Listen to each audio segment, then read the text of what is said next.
अफगानिस्तान के foreign minister India अभी आए हुए हैं। अफगानिस्तान को ग्रेवयार्ड ऑफ एम्पायर्स बोला जाता है, यानी कि साम्राज्यों का कब्रिस्तान बोला जाता है। तो क्यों बोला जाता है, यह नाम क्यों पड़ा इसका, इसको डिस्कस करने की कोशिश करते हैं। तो अफगानिस्तान एक ऐसा देश है जिसे इतिहास में ग्रेवयार्ड ऑफ एम्पायर्स कहा गया है, यानी एक ऐसा स्थान जहां शक्तिशाली एम्पायर आकर मिट गए।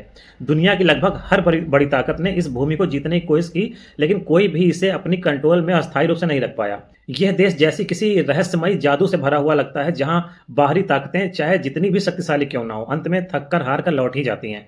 अफगानिस्तान की ज्योग्राफी ही उसकी सबसे बड़ी सुरक्षा है। यहाँ ऊंचे ऊंचे पहाड़ हैं, जिसमें हिंदुकुश माउंटेन रेंज सबसे प्रमुख है। ये क्षेत्र बहुत रग्ड है, यहाँ की घाटियाँ बहुत गहरी और रास्ते बहुत कठिन हैं। यही कारण है कि बाहरी सेनाएं यहाँ आकर लड़ाई तो लड़ लेती हैं, लेकिन टिक नहीं पाती हैं। यहाँ के लोग गुरिल्ला वारफेयर में माहिर हैं, यानी वे पहाड़ियों और सकरे रास्तों का उपयोग करते हुए दुश्मन को छिप कर मारते हैं।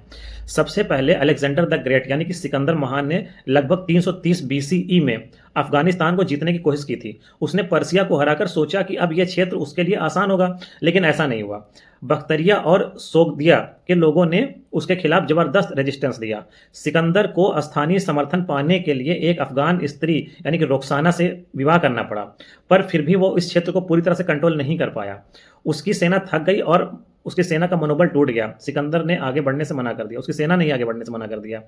फिर 19वीं सेंचुरी में ब्रिटिश एम्पायर ने भारत की सुरक्षा के लिए अफगानिस्तान को एक बफर स्टेट बनाना चाहा। उन्होंने फर्स्ट एंग्लो अफगान वार शुरू किया। ब्रिटिश सेना ने काबुल तक कब्जा भी कर लिया, लेकिन जल्द ही अफगानों ने विद्रोह कर दिया। जब ब्रिटिश सेना को पीछे हटना पड़ा, उसकी लगभग 16,000 उसके सैनिक थे और लगभग लगभग सारे मार दिए गए। सिर्फ एक आदमी जिंदा बचा था, डॉक्टर विलियम ब्राइटन उसका नाम था। ये सिर्फ आदमी जिंदा बचा था, बाकी सब मार दिए गए। ये ब्रिटिश इतिहास की सबसे बड़ी सैन्य हारों में से एक थी। इसके बाद दूसरा युद्ध हुआ, तीसरा युद्ध हुआ।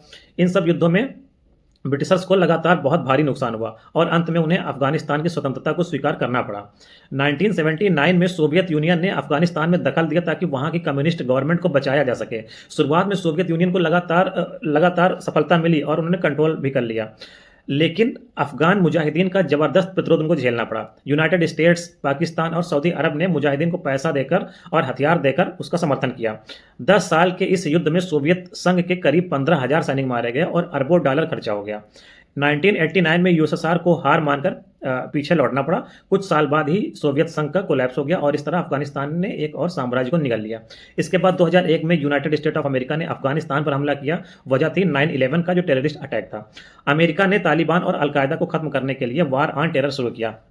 लगभग 20 साल तक अमेरिका ने वहां डेमोक्रेसी और स्थिर गवर्नमेंट स्थापित करने की कोशिश की। अरबों डॉलर खर्चा हुए, हजारों सैनिक मारे गए, लेकिन जब 2021 में अमेरिकी सेना वापस लौटी तो तालिबान ने कुछ ही दिनों में पूरे देश पर फिर से कब्जा कर लिया।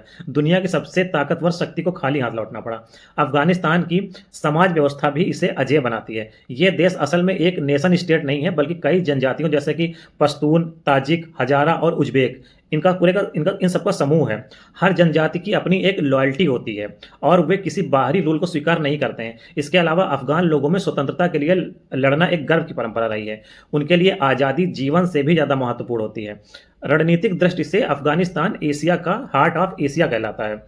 यह क्षेत्र भारत, चीन, ईरान, रूस, मध्य एशिया और पाकिस्तान के बीच स्थित है। इसी वजह से सुपर पावर ने इसे अपने इन्फ्लुएंस के दायरे में लाने की कोशिश की, लेकिन ये स्ट्रेटेजिक लोकेशन इसकी बर्बादी का कारण भी बना कई बार, क्योंकि हर बाहरी इंटरवेंशंस ने यहाँ कन्फ्लिक्ट को बढ़ाया है।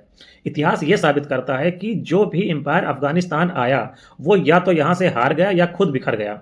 यहाँ सिकंदर की वीरता थम गई, ब्रिटिशर्स की पावर झुक गई, सोवियत साम्राज्य टूट गया और अमेरिका की डोमिनेंस भी धूल में मिल गई। यही कारण है कि इसे ग्रेवयार्ड ऑफ एम्पायर्स कहा जाता है, वो भूमि जहाँ हर साम्राज्य की कब्र खुदी है। आज भी अफगानिस्तान एक सिंबल है रेजिस्टेंस का, करेज का, अनब्रेकेबल विल का। दुनिया इसे ग्रेवयार्ड ऑफ एम्पायर्स कहती है, लेकिन इसके लोग इसे घर कहते हैं। यह भूमि हमें सिखाती है कि चाहे पावर कितनी भी बड़ी क्यों ना हो, ह्यूमन स्पिरिट और फ्रीडम की इच्छा को कभी नहीं हराया जा सकता है।